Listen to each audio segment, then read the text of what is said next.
Hello guys, good evening. তোমরা কেমন আছো সবাই? তো আজকে বিকেলবেলা না বাড়িতে বসে থাকতে আর একটুও ভালো লাগলো না, তাই আমি আমার বেস্ট ফ্রেন্ডকে কল করে বললাম যে নদী দেখতে যাবি। ও বললো যে হ্যাঁ যাবো। তো দুজন মিলে বেরিয়ে পড়েছি। তো আমাদের বাড়ি থেকে নদীটা যেতে ওই 15 মিনিট মতো সময় লাগে। তো সাইকেল নিয়েই গেলাম। আমরা যে নদীর পাড়টাতে আজকে যাচ্ছি সেখানে না টোটো অটো কিছুই চলে না, তাই সাইকেল আর পাই ভরসা। মাঝে মাঝে একটা দুটো টোটো দেখতে পাওয়া যায়, কিন্তু সেগুলো আবার লাখে একটা। তো রোদ ছিল প্রচুর, তাও রোদের তোয়াক্কা আমরা তো কোনোদিনও করি না। তো তাই জন্য বেরিয়ে পড়েছি সাইকেল নিয়ে। আমি তো সাইকেল চালাতে পারি না, আমি আগের ভিডিওতেও তোমাদেরকে বলেছি। তো আমার ওই বন্ধুটাই আমাকে ওর সাইকেলের পিছনে করে বসিয়ে।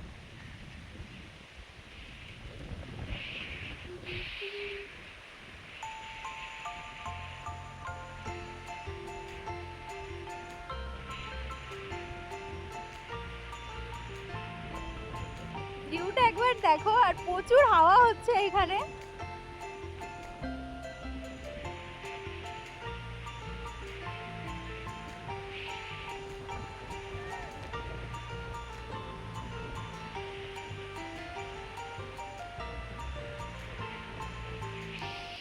নদীর ওই পারে অনেকবারই গেছি, তবে এই পাড়টা সেরকম একটা আশা হয়নি বলতে পারো। এই পারে আমি প্রথমবার এলাম, আর এসে তো আমার খুব ভালো লেগেছে। মানে ওই পারে অনেক লোকজন থাকে, তবে এই পারে খুব একটা লোকজন ছিল না। আর কয়েকজন ছিল, তারা হচ্ছে নদীতে নেমে মাছ ধরছিল। আর আমি তো নদী দেখে পাগল হয়ে গেছি, লাফাতে লাফাতে কোথায় যে যাব।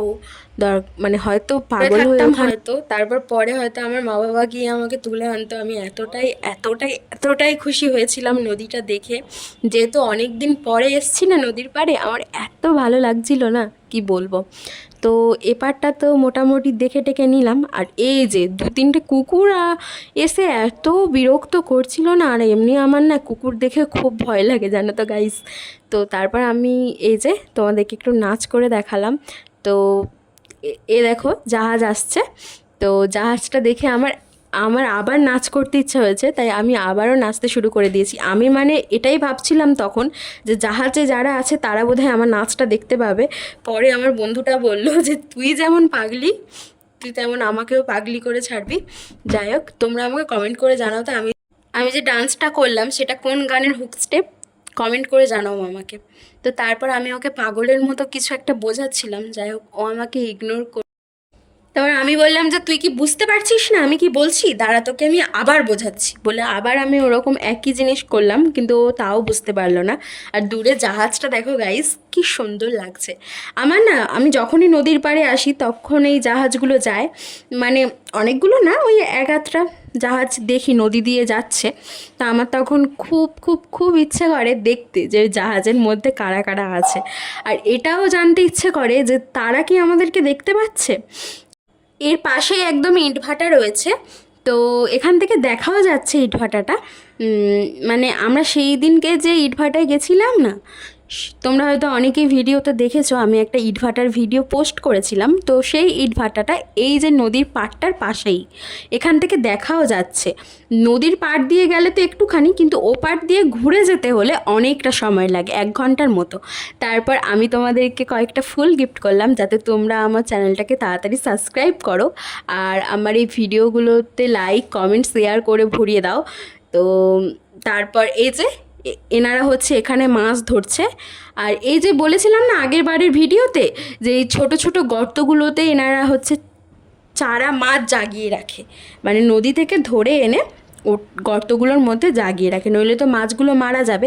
আর এখানকার মানুষের না প্রধান জীবিকাই হচ্ছে মাছ ধরা আর চাষ করা, এছাড়া এনাদের এখানে খুব একটা কোনো কাজ নেই। তো এনারা ওই নদীতে মাছ ধরে, ধরে সেই মাছগুলো আড়তে বিক্রি করে। এটাই হচ্ছে এনাদের প্রধান জীবিকা, এটা করেই এনাদের চলে মোটামুটি। তো আমি এখানকার বেশিরভাগ মানুষরাই এই কাজ ওখানে করে। মাছ ধরে জাল শুকর দিয়েছে, এগুলো এগুলো শুকিয়ে গেলে আবার মাছ ধরবে।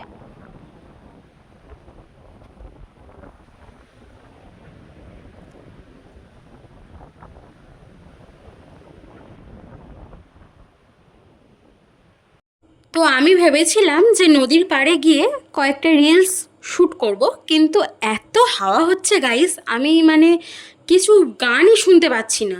আমি রিলসটা শ্যুট করব কি করে, আমি কোনো গানই শুনতে পাচ্ছি না, এতটা হাওয়া হচ্ছে। এই যে কালো কালো ছোট ছোট দেখতে পাচ্ছ, এগুলো হচ্ছে নদীর যোগ। হ্যাঁ, এগুলো নদীর যোগ। নদীর যোগ এরকমই হয়, ওই কালো কালো পেঁচানো পেঁচানো টাইপের। আমাদের যে যোগগুলো ঘাসে থাকে সেই যোগগুলো তো গায়ে উঠলে বোঝা যায়, কিন্তু এই যোগগুলো কারোর যদি পায়ে বা হাতে ধরে গুণাক্ষরেও সে টের পাবে না, এরা রক্ত খেয়ে পড়ে যাবে নিজে নিজে।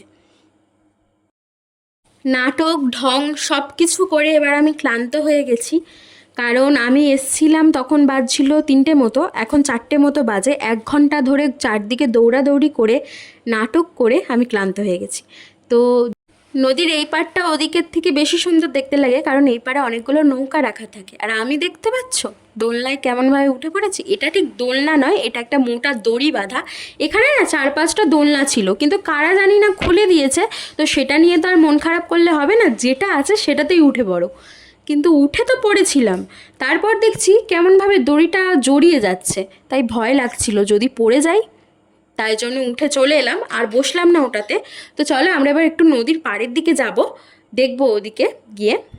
তো গাইস এখন ওই 5টা মতো বাজে। তো আমি এখনও নদীর পাড়ে বসে রয়েছি, এই যে পিছনে নৌকা দেখতে পাচ্ছ। আর আমার না এই হাওয়াতে বসে থাকতে খুব ভালো লাগছে। তোমরা এমনিও সবাই জানো যে আমার নদী খুব খুব খুব পছন্দের। আমি সারা দিন চোখ বন্ধ করে নদী দেখতে পারি। সরি, চোখ বন্ধ করলে আমি নদীটা দেখবো কী করে। যাই হোক, তো আমি এখন নদীর পাড়ে বসে রয়েছি, আর একটু পরে উঠে যাব। তো গাইস, পড়ন্ত বিকালে উড়ন্ত আমি ভিডিওটা এখানেই শেষ করছি। সবাই ভালো থেকো, সুস্থ থেকো, আর ভিডিওটা ভালো লাগলে লাইক কমেন্ট শেয়ার করতে